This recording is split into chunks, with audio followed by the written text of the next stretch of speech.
I'm all about Composable, so that's I would love to talk about that. Whether That it's sounds just fantastic. going into Iceberg Lakehouses in general, Yeah. even maybe even touching on like just a little bit like the concept of substrate and how far can composability go. And Welcome to episode 10 of It's About Data, the podcast about data, AI, analytics, and whatever we feel like talking about.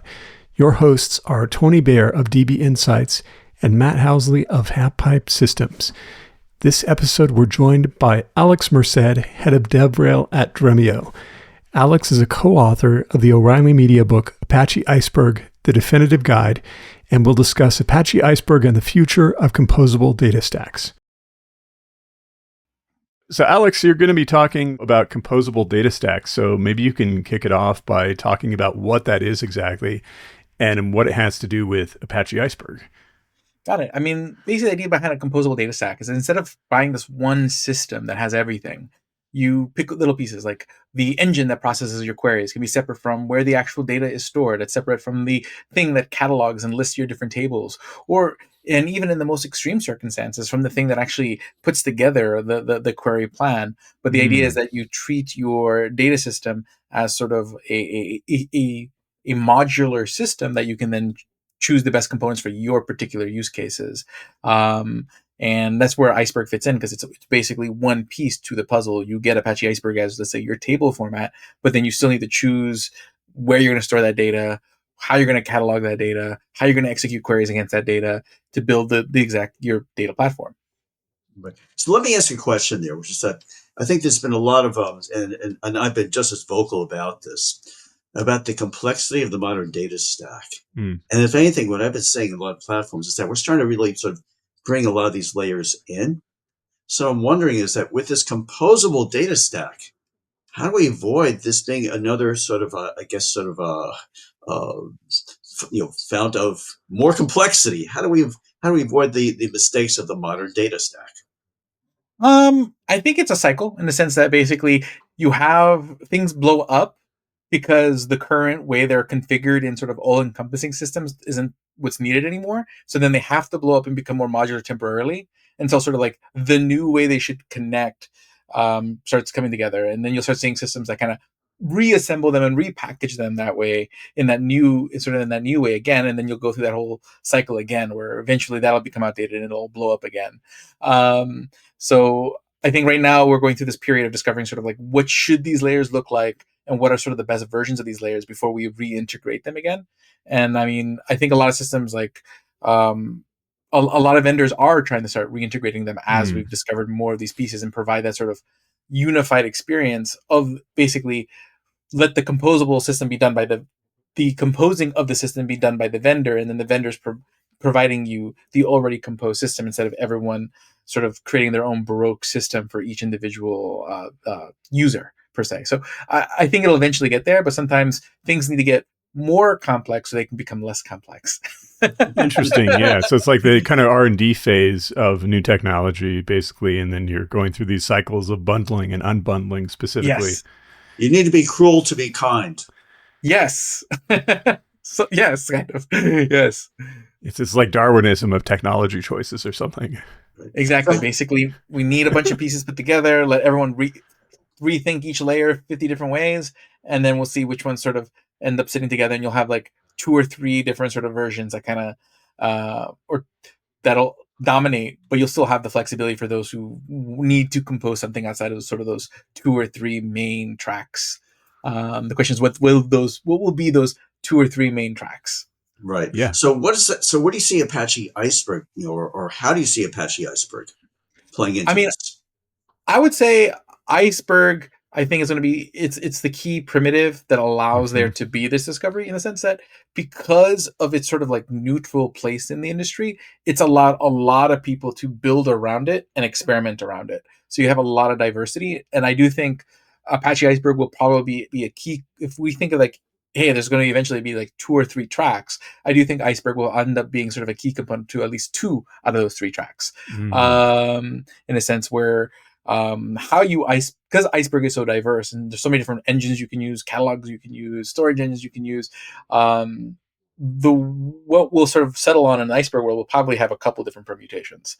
While I think with other formats, the way they're kind of gearing is sort of one sort of canonical way, which I mean, which may seem convenient up front, but the idea is that the intermediate experimentation is where a lot of the long term value comes out of, because a lot of the experimentation and sort of chaos that happens now leads to a much better integrated system later.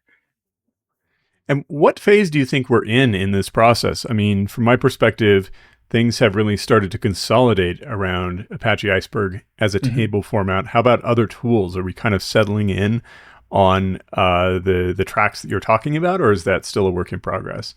I think it's still a work in progress. Like based in my experience in the conversations that I have, it seems that people are now like to me, like conversations about like catalog and the catalog's role in Apache Iceberg just seems Yeah. like very second nature, and just like kind of obvious just because I talk so much about Apache Iceberg.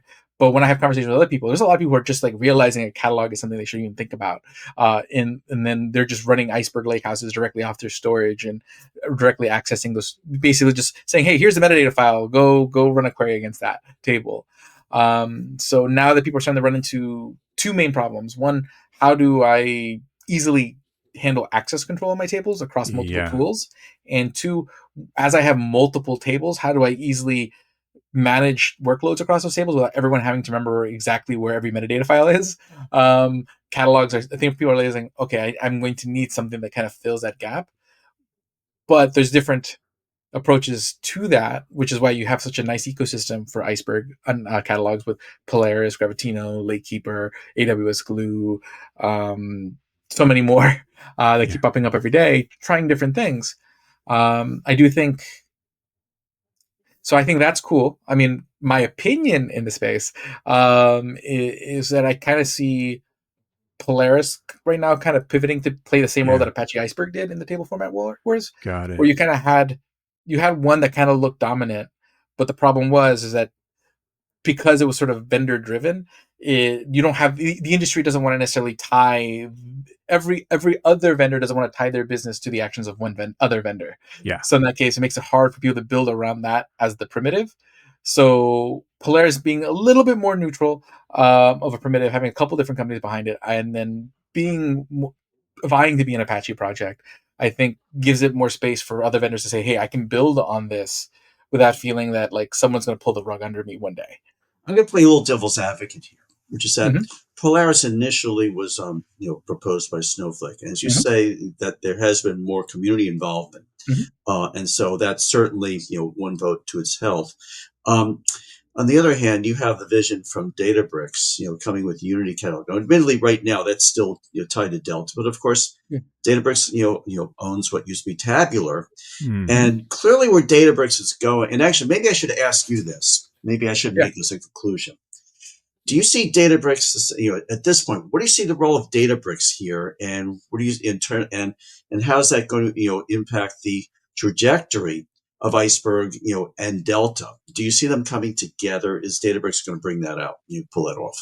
I think a good analogy actually is one that I hear a lot from uh, my direct report, Reed Maloney, CMO over there at Dremio, where he kind of says, where there's like there's Android and there's Apple.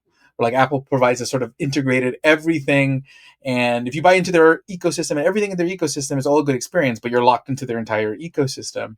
While like Android offers like a lot more freedom, and there's people who kind of want to go down both those paths, and Iceberg kind of plays the Android in this world where basically you have apps and also the different ways you can configure it and work through it. It's the more sort of open platform for those who want an open platform, which I think, especially when you take a look around the world with a lot of the different like legal barriers and whatnot around the world, there is a good chunk of the world that does need that platform that is flexible and open Yeah. and configurable. Especially when you think about some places that just not cloud is just not even an option. Um, so I think of it that way. So like Databricks is providing the sort of like, hey, we'll give you everything, and everything's going to be nicely. If you use everything, everything is good.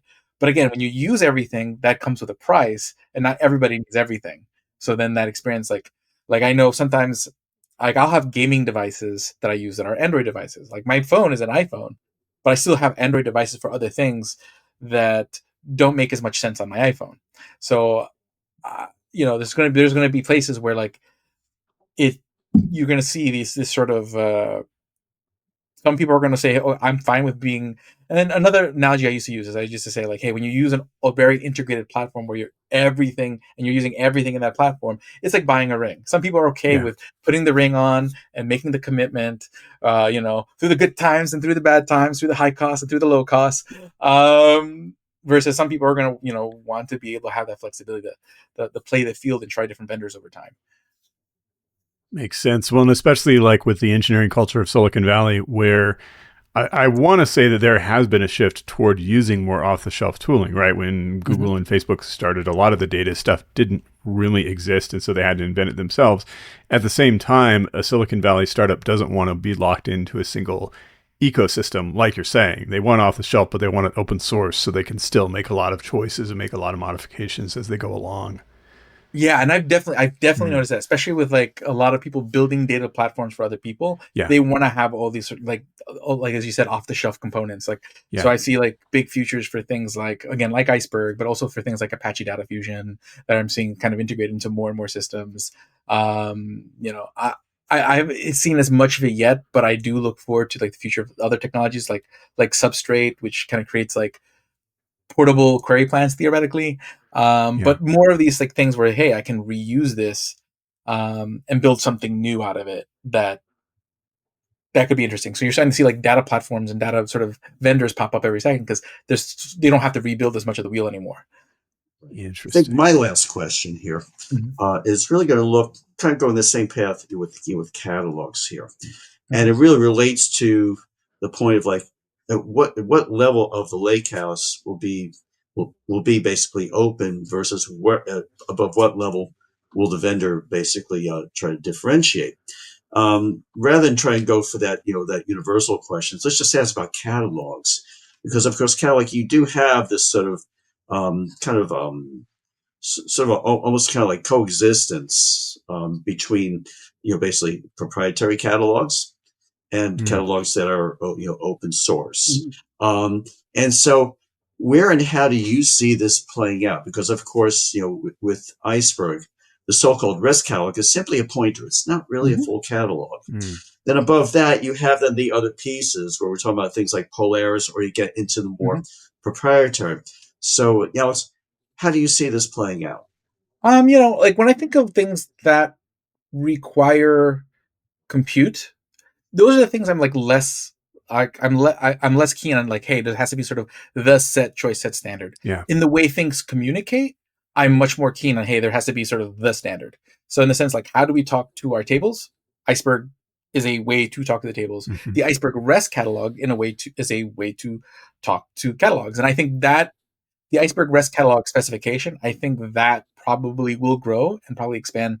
And I mean, it's already kind of starting to hit that point where it's going to probably start expanding beyond Iceberg and the table format. And I think that to me makes the catalog ecosystem open, even if there's proprietary and open source solutions. If you talk to all of them the same way, it makes it pretty easy to shift between the two, because basically if the engine I'm talking to is talking to all catalogs the same way, I can just point it to a different catalog and be up and running in moments. And it's just a matter of moving all those table references to another catalog, which there's tools to make that pretty easy. So I would say, like, it's those open communication protocols, the way we talk between platforms, that will keep the flexibility alive. I do think, as far as like vendors providing catalog solutions, ideally they would build it on a similar primitive to make, because like the thing is that, like, even with Iceberg catalogs, you can move the table references pretty easily. The issue is going to be more the governance rules, like, hey, my access controls. So, like, let's say you have four vendors that build on Polaris. Well, then the access controls are using the same sort of language. So, moving the access controls between vendors becomes easier. Mm. Versus, so I do think there's a value in a open source catalog implementation for portable governance, but I think the REST catalog, and this is the general Iceberg way Iceberg catalogs work, already kind of handles the portability of my whole catalog. I can already migrate my catalog pretty easily between different Iceberg catalogs with like a CLI tool that was made in the Nessie project. That's interesting. I mean, to me, the analogy here is what's happened with your cloud platforms, very similar to what you're talking about. I've worked extensively with AWS and GCP, and one of the main blockers for migration is just the permission systems, right? Because they're very, very different. Yeah. But maybe the path forward, along the lines of what you're saying, is the way that the S3 protocol has actually become pretty standard across platforms. Like their interfaces, even though I think GCS, Google Cloud Storage, uses a different protocol, there's basically like a layer you can use that makes it a lot like S3 that makes that migration easier. And so maybe along the lines of what you're saying, we'll see some of these standards emerge where it's like, okay, different vendors have different things, but they all have to support this one standard because everyone uses it. And that's just how it is. And it makes migration a lot easier. Agreed. It's all about open APIs. So like to me, like the REST catalog API covers communication between, read and write versus Iceberg tables. But then I think what I do expect to happen or to arise out of the Polaris project will be sort of a standard API for governance, whether that's in that implementation or not. And then there'll probably be eventually a open there's technically open lineage and a couple other things, but more APIs that everyone can then adopt. Basically, it doesn't. But it doesn't become less about composing different systems, but about composing different open APIs across all these different systems. Yeah, interesting. Well, this is fantastic. But yeah, thank you for coming on, especially like it sounds like you're used to talking about this stuff quite extensively, which is not surprising. That's literally been life these days. Literally just going from one place to another and talking about Lakehouse, which I can't complain. I mean, if I can't have fun talking about Lakehouse, what can I have fun doing, right? Yeah. And I mean, it's an exciting time for Lakehouse with the developments around the acquisition from, I imagine people were a bit skeptical of the acquisition by Databricks, but it's really moved things forward too. Oh yeah, no, that was an interesting time because it was like around that was like the Polaris and the Tableau announcement is when the Iceberg book came out. Like it was like perfectly timed. Yeah. So it's been a crazy year. Yeah, absolutely. I mean, I guess you've been riding this wave for a while, and so you've just gone through all this. Right place, right time. Yeah. Sometimes it works out that way. I was surprised at how quickly that happened because I really thought that Databricks was all in on Delta, even though Delta had just failed to expand much beyond their own ecosystem. So yeah, I mean, hindsight, it makes a lot of sense. I know, like both of them, both companies were kind of feeling frictions and having from people saying, well, what about Iceberg or what about open? So they're both trying to make their plays there. And I think at some point you just kind of have to go with the wave. Yeah. And I think Databricks is doing the right things to move interop forward. Obviously we'll have to see how it goes having a heavyweight vendor behind Iceberg now, but I like what I see and it sounds like you do too. Yeah. I mean, I'm all for, like, for example, like working together between the Delta and Iceberg communities to make sure that the Parquet primitive is something that both formats can grow from, and where it makes sense, saying, hey, let's borrow the good ideas from both formats. I mean, there's some fundamental differences between the two, so that they'll never be the same thing. But I think they can borrow the best ideas from each other. Nice. Yeah, I mean, put it this way: there's no intrinsic value in a table format. And the thing is, I think that's also a very good reason why, for instance, Ali really chose, he's been very pragmatic here. He was certainly promoting Delta, but the thing is, at the end of the day, it's just a table format. Yeah. It's not totally the secret sauce. Yeah, I agree. Yeah. Okay, we should let you jump for your hard stop. Sorry, we don't want to keep you on here too long, but thank you very much for your time. No problem.